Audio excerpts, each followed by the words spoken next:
গদাইপুর গ্রামের প্রান্তে শ্যামা কাকুর চায়ের দোকান। সকালের নরম আলোয় ধোয়া ওঠা চায়ের কাপে চুমুক দিতে দিতে গ্রামের কিছু অলস মানুষ আড্ডা জমায়। সেদিন আলোচনার কেন্দ্রে ছিল গ্রামের নতুন আসা পোস্টমাস্টার নিতাই বাবু। নিতাই বাবু শহরের মানুষ, সবে গ্রামের পোস্ট অফিসে যোগ দিয়েছেন। তার নিয়ম নিষ্ঠা আর ঠিক ভুলের জ্ঞান তখন গ্রামের মানুষের মুখে মুখে। গল্পটা জমে উঠেছিল যখন গ্রামের দুষ্টু ছেলে হাবুল একটা পেয়ারা গাছ থেকে পেয়ারা পেড়ে খাচ্ছিল। নিতাইবাবু সেটা দেখে তেলে বেগুনে জ্বলে উঠলেন। এই ছেলে, তুমি কার অনুমতি নিয়ে পেয়ারা পারছো? এটা তো অন্যের গাছের ফল, চুরি করা মহাপাপ। নিতাইবাবু গম্ভীর গলায় বললেন। হাবুল বছর 10-এর এক বালক ভ্যাবাচাকা খেয়ে বলল, কিন্তু কাকু, এ তো বনের ধারের গাছ, কত লোক পেড়ে খায়। বনের ধারের গাছ হলে কি মালিকানা থাকে না? সবকিছুর একটা নিয়ম আছে, ঠিক কাজ করতে শেখো। নিতাইবাবু বক্তৃতা চালিয়ে যাচ্ছিলেন। শ্যামা কাকু এতক্ষণ চুপচাপ চা বানাচ্ছিলেন।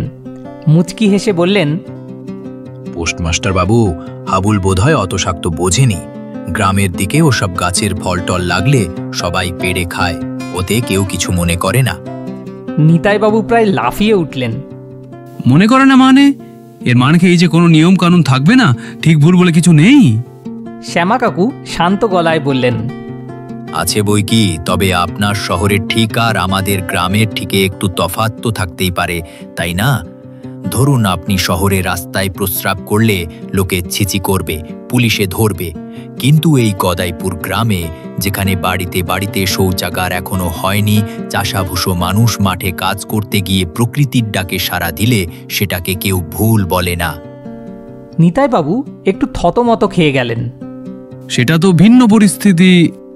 শ্যামা কাকু বললেন, ঠিক তাই, পরিস্থিতি আর সমাজই তো অনেক সময় ঠিক ভুলের মাপকাঠি তৈরি করে দেয়। এক সমাজে যা চরম অন্যায়, অন্য সমাজে হয়তো সেটাই স্বাভাবিক।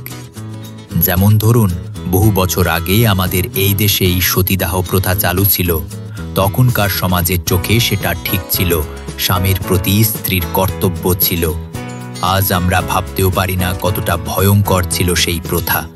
সময়ের সাথে সাথে আমাদের সমাজের ঠিকে ধারণা বদলে গেছে।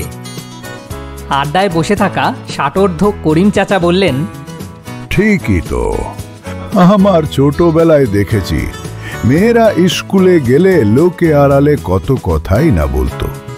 এখন দেখুন, মেয়েরা ছেলেদের থেকে কম যায় না কিছুতেই। হাবুলের বাবা ভোলা নাপিত এতক্ষণ চুপ করে শুনছিল। সে বলল, তাহলে পোস্টমাস্টার বাবু, হাবুল যে পেয়ারা পেড়েছে সেটা কি ঠিক না ভুল? নিতাইবাবু কিছুক্ষণ চুপ থেকে বললেন, দেখুন, ব্যক্তিগত সম্পত্তির ধারণা অনুযায়ী ওটা ভুল, কিন্তু আপনাদের গ্রামের সামাজিক রীতি অনুযায়ী যদি এটা গ্রহণযোগ্য হয় তাহলে। তিনি বাক্য শেষ করতে পারলেন না। শ্যামা কাকু হেসে বললেন, তাহলে হাবুলকে একটা পেয়ারা বেশি করে খেতে দিন, আর আপনিও একটা খেয়ে দেখুন। বনের ধারের গাছের পেয়ারার স্বাদই আলাদা। তিনি চোখ টিপলেন। আসলে কি জানেন বাবু, এই যে ঠিক আর ভুল, এগুলো অনেকটা জামা কাপড়ের মতো। এক এক সমাজ এক এক রকম পোশাক পরে, তার মানে এই নয় যে একটা পোশাকই সবার জন্য সেরা। আসল কথাটা হলো, পোশাকটা যেন আরামদায়ক হয় আর সমাজের কাজ চালিয়ে নিয়ে যেতে সাহায্য করে। নিতাইবাবু একটা দীর্ঘশ্বাস ফেলে বললেন, আপনার কথাগুলো যুক্তি আছে শ্যামা কাকু, আমি হয়তো বড্ড বেশি পুঁথিগত বিদ্যা নিয়ে চলি। শ্যামা কাকু চায়ের কাপ এগিয়ে দিয়ে বললেন, পুঁথিগত বিদ্যাও দরকার বাবু, তবে তার সাথে একটু বাস্তব বুদ্ধি আর চারপাশের মানুষগুলোকে বোঝার চেষ্টা থাকলে জীবনটা সহজ হয়। ঠিক আর ভুল তো আমরা মানুষরাই তৈরি করি, যাতে একসাথে শান্তিতে বাঁচতে পারি। এর বাইরে ওই যে বিশাল আকাশ, রাতের তারা, গভীর জঙ্গল, ওদের কাছে আমাদের এই ঠিক ভুলের কোনো দাম নেই। ওদের নিয়ম আলাদা, সে নিয়ম প্রকৃতির নিয়ম। সেদিন নিতাইবাবু অনেক রাত পর্যন্ত শ্যামা কাকুর কথাগুলো নিয়ে ভেবেছিলেন। তার এতদিনের শেখা অনেক কিছুই যেন নতুন করে পরখ করে দেখার প্রয়োজন বোধ করছিলেন তিনি। হাবুল হয়তো সেদিনও বোঝেনি এসব গভীর কথা। কিন্তু সে একটা মিষ্টি পেয়ারা পেয়ে খুব খুশি হয়েছিল, আর সেটাই হয়তো সেই মুহূর্তের সবচেয়ে বড় ঠিক ছিল। হাবুলের পেয়ারা কাণ্ড আর শ্যামা কাকুর চায়ের দোকানের সেই জ্ঞানগর্ভ আলোচনার পর ঠিক ভুলের ব্যাপারটা নিয়ে যদি আপনার মাথা সামান্য চুলকোয়, তবে ঘাবড়াবেন না।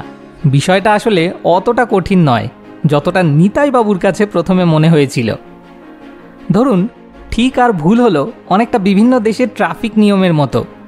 আমাদের দেশে আমরা রাস্তার বাদিক ঘেঁষে চলি, এটাই ঠিক। কিন্তু যদি ফট করে আমেরিকায় গিয়ে একই কাজ করেন, দেখবেন সবাই কেমন হাঁ করে তাকিয়ে আছে, কারণ সেখানে ডান দিক ঘেঁষে চলাই ঠিক। এখন বলুন তো, বাদিকে চলাটা কি মহাজাগতিক কোনো সত্য, নাকি শুধু আমাদের দেশের সুবিধার্থে বানানো নিয়ম? ঠিক তাই, সমাজগুলো নিজেদের সুবিধা মতো কিছু নিয়ম বানায়, যাতে একে অপরের সঙ্গে ধাক্কাধাক্কি না করে শান্তিতে থাকা যায়। এই নিয়মগুলোই হলো ঠিক, আর সেগুলো না মানাটা ভুল। শ্যামা কাকু যেমনটা বলছিলেন, এই ঠিক ভুলের পোশাক কিন্তু সময় বিশেষে বদলে যায়। 100 বছর আগে আমাদের দাদুরা যা ঠিক বলে জানতেন, আজ তার অনেক কিছুই আমাদের কাছে হাস্যকর বা ভুল বলে মনে হতে পারে। আবার আমরা আজ যা বুক ফুলিয়ে ঠিক বলছি, কে জানে আমাদের নাতি নাতনিরা হয়তো সেটা শুনে মুচকি হাসবে। তাহলে কি ঠিক ভুল বলে কিছুই নেই, সবই ফাঁকি?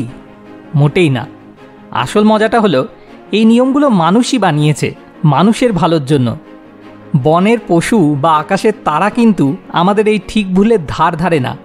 একটা বাঘ যখন হরিণ শিকার করে, সে কি ভাবে এটা অন্যায় হচ্ছে? সে তো নিজের খিদে মেটাচ্ছে, প্রকৃতির নিয়ম মানছে। সুতরাং মোদ্দা কথাটা হলো, অন্যের ঠিক বা ভুল বিচার করার আগে একবার তার পরিস্থিতি আর সমাজের নিয়মটা বোঝার চেষ্টা করা ভালো। অনেকটা নিতাইবাবুর মতো, যিনি প্রথমে হাবুলকে পেয়ারা চোর ভেবেছিলেন, কিন্তু পরে বুঝলেন গ্রামের প্রেক্ষাপট ভিন্ন। এতে জীবনটা অনেক সহজ হয়, আর আমরাও খামোকা নিজেদের রক্তচাপ না বাড়িয়ে শ্যামা কাকুর মতো 1 কাপ চা বেশি খেতে পারি। আর দিন শেষে যে কাজে নিজের বা অন্যের বিশেষ ক্ষতি না করে সবার মুখে একটু হাসি ফোটে, সেটাই বোধহয় সবচেয়ে বড় ঠিক। এই বিষয়ে আপনার কি মতামত, সেটা আমাকে অবশ্যই কমেন্ট করে জানান। যেমন সদ্গুরু বলেছেন, ঠিক ও ভুল সামাজিক ধারণা, এদের কোনো অস্তিত্বগত প্রাসঙ্গিকতা নেই। নমস্কার।